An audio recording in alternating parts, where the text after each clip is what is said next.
positive story of how making money can be good not only for the person who makes money, but for society as a whole. You might be familiar with the 18th century economist Adam Smith's parable of the market being an invisible hand that moves goods and services to those individuals who value them more. A farmer who has harvested more corn than she can possibly eat sells some of the corn for money that she then uses to buy a much-needed pair of shoes, while the shoemaker, who has manufactured more shoes than he can possibly wear, sells a pair to the farmer for money he can then use to buy some of the farmer's corn for dinner. Both the farmer and the shoemaker have made money, and both feel they have been left better off. The world is a better place for their self-interested exchange. Each party has not only benefited him or herself, but someone else as well.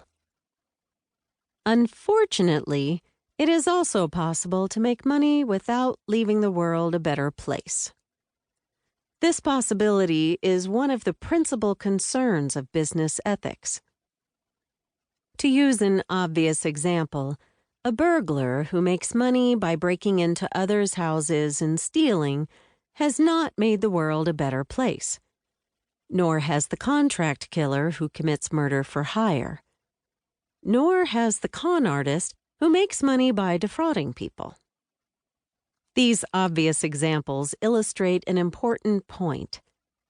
As a general rule, it is unethical to make money by damaging others' persons and property, which economists call imposing external costs or misleading others. But what should we do when the situation is less obvious? When is it acceptable to profit from selling a product that provides clear benefits to some people, but also imposes some external costs on others? For example, mining a much-needed mineral, but using techniques that pollute the local water supply. When is it acceptable to sell something to a buyer whom you have not misled, but who believes something about the product that you know is not true? Business ethics help us deal with these sorts of questions. They help us ensure that we are doing well by doing good, rather than doing well by doing harm.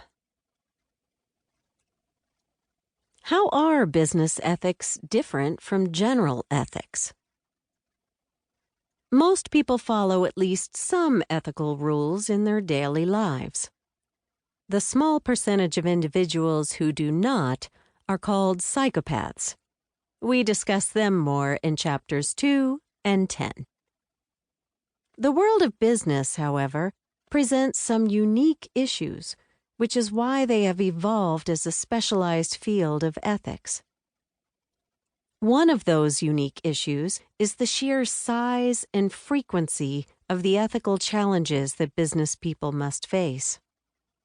It is not unusual for those in business to be presented, almost daily, with opportunities to personally profit by violating the law or by harming or misleading others.